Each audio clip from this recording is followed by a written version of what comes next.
Hi, my name is Jared Valenzola, and this is my case analysis presentation assignment for the Fall 2016 POL 510 Public Management course.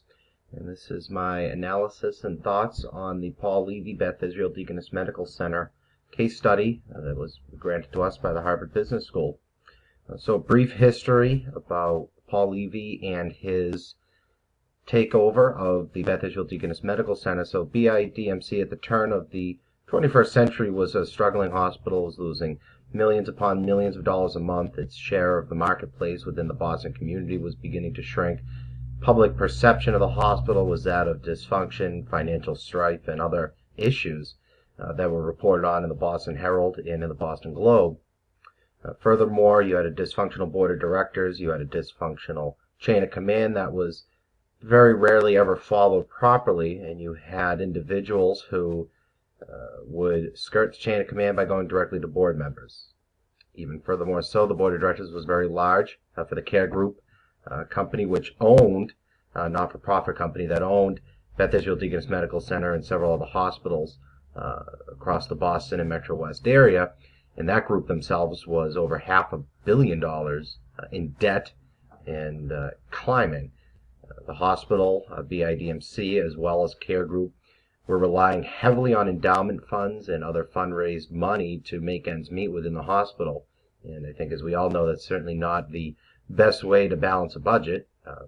Relying on your savings that should be used for one-time expenses and other development, not paying for your debt and paying for your operation. So Mr. Levy, who had an extensive background within the public sphere as well as the private sector, was asked into the job. I believe he was on the board of directors, and he was on a steering committee which was seeking a new CEO for Beth Israel Deaconess Medical Center before they finally decided rightfully to give him the position.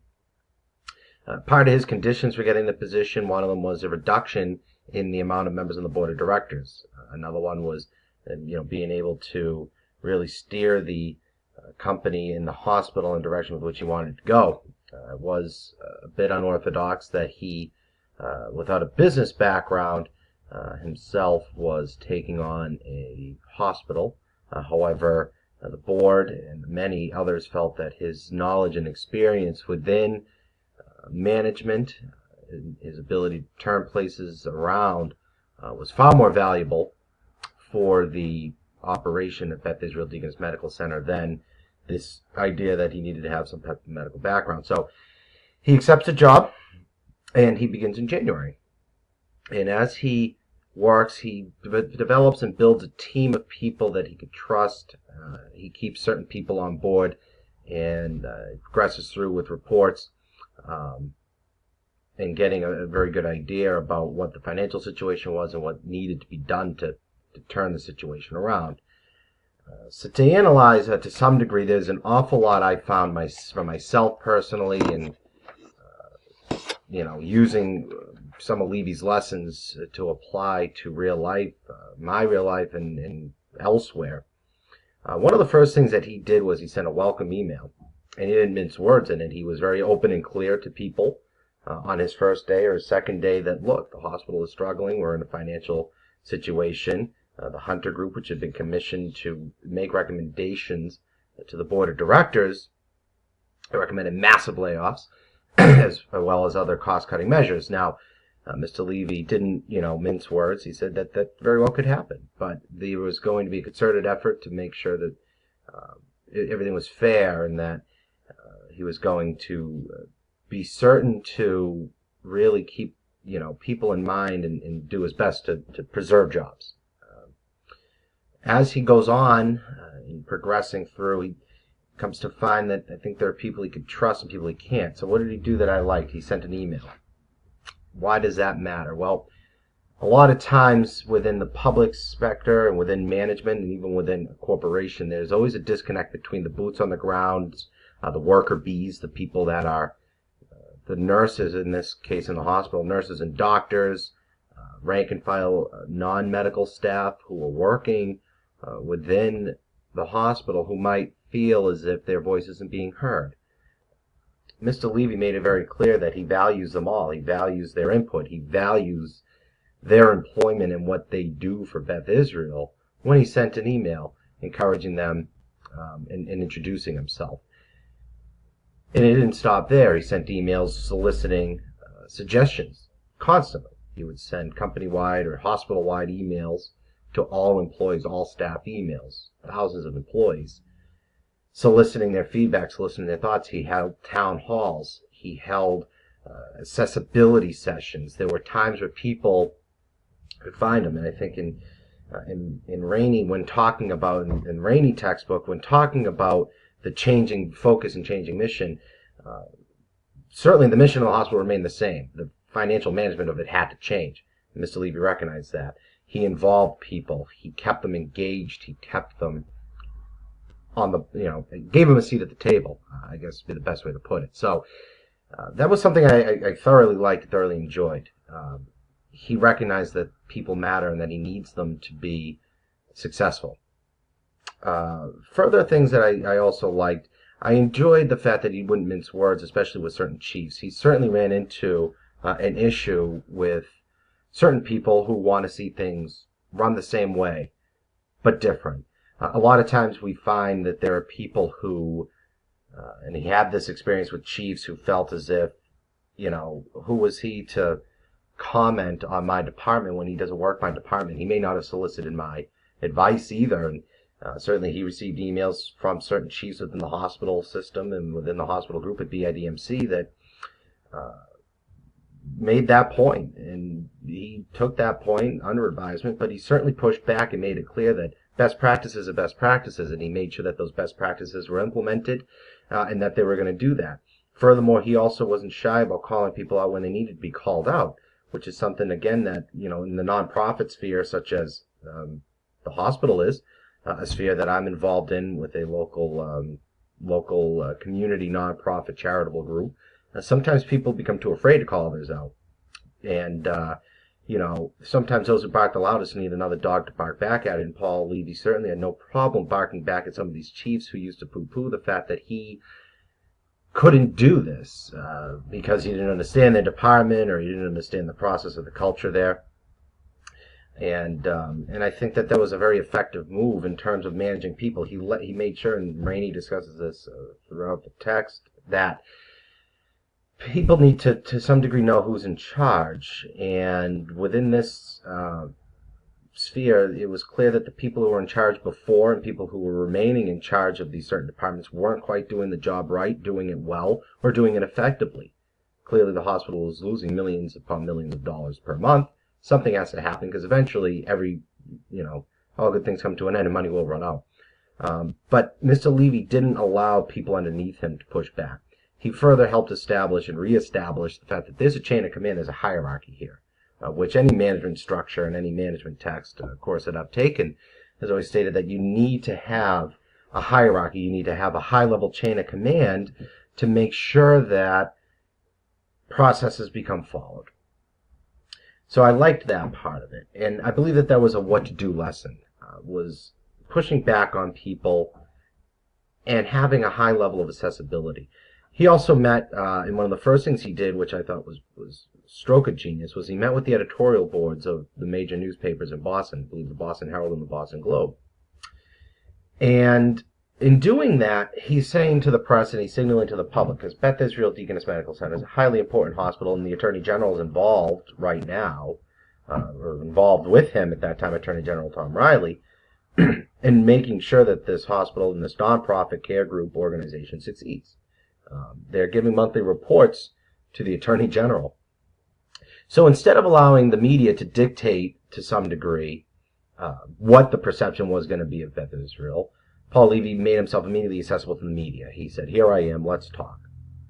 And he, again, didn't mince words. He was always honest, he was always clear, and he was always forthright. He said, yeah, there could be layoffs. That was recommended to us, and that could very well happen. Overall, there was certainly, a very intelligent thing there by keeping accessibility open. It was just a high level of accessibility with the media and with the press. So, dovetailing from that, he finds himself having to decide certain people that he wants to have around him. One of the things that I would say was what not to do, because again, I found this entire case fascinating, and I loved every bit of it. But there was one thing that I thought was interesting, and one thing he did was he excluded the chief operating officer in the beginning.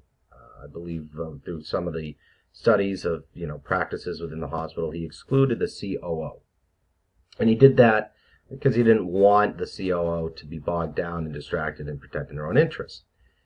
Well, as we see later on in the case study, when he suddenly needs to replace the COO, sending emails, you didn't sign your performance review, something very basic. You did a performance review, you didn't sign it. Why not? Well, it's fair to say that the COO probably began to feel a little disconnected with him. Secondly, the COO's high-level, high-ranking, and left over from the previous administration that ran the hospital. So obviously, they believed that what they were doing was right. Mr. Levy has a new path forward for the organization that the COO may not be buying into. So any hope that he had, though, and this is again what not to do, any hope that he had of having the COO on board with him was shot when he basically said, you're not going to be a part of this. You're not going to be a part of helping develop. Now, with the chief operating officer, which I believe was the biggest thing, he did do another what to do moment. And certainly keeping the COO on board in spite of a lot of board members and a lot of chiefs and a lot of employees saying that the COO needed to go. And he explained this in one of the video interviews. He said, I wanted to make sure of one thing, that I wasn't going to terminate the COO within the first month, regardless of their position or regardless of their performance, based purely upon the fact that I'm not going to allow people under me to believe and think that they can come to me and say, hey, this person stinks, and lo and behold, they were terminated. So that was certainly a good maneuver to ensure that people knew that he was the boss and knew that he was what he was doing. I think the last chapter of Rainey, or the last chapter we had to read, certainly discusses what to do or how to change or adapt an organization and manage an organization that's changing. And certainly, within the final pages of our assigned readings with Rainey and some of the course packs, we saw that, there was the vulnerability and the loss of legitimacy. Did the hospital necessarily lose its legitimacy? Well, sure. It was being hammered in the press. It was losing money. Another thing about, what not to do was allowing Mount Auburn Hospital, keeping the smaller hospitals exposed to the debt of the BIDMC. Certainly people in those communities are invested in those hospitals. You don't want those hospitals to lose legitimacy. I think, to some degree, if you had allowed those hospitals to split out and detach themselves, at least from the exposure to the debt that was incurred, because some of those hospitals were profitable, you would have maintained the legitimacy and helped maintain the legitimacy of those hospitals. Because there's nothing worse than the loss of legitimacy, which I think Mr. Levy found himself exposed to. He also found himself exposed to people who weren't getting, proper reports, who may not have been required to do so before.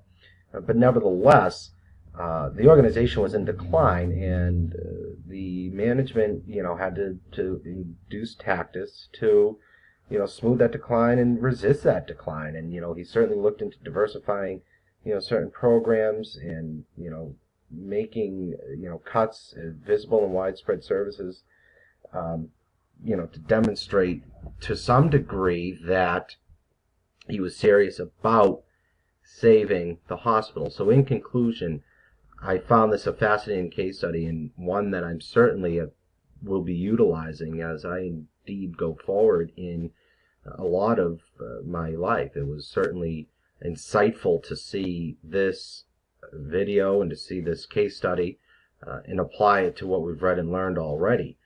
Certainly, as we've gone on and learned about public management, there are certain problems that people have, reporting to boards of directors. Certainly, Mr. Levy had to do that.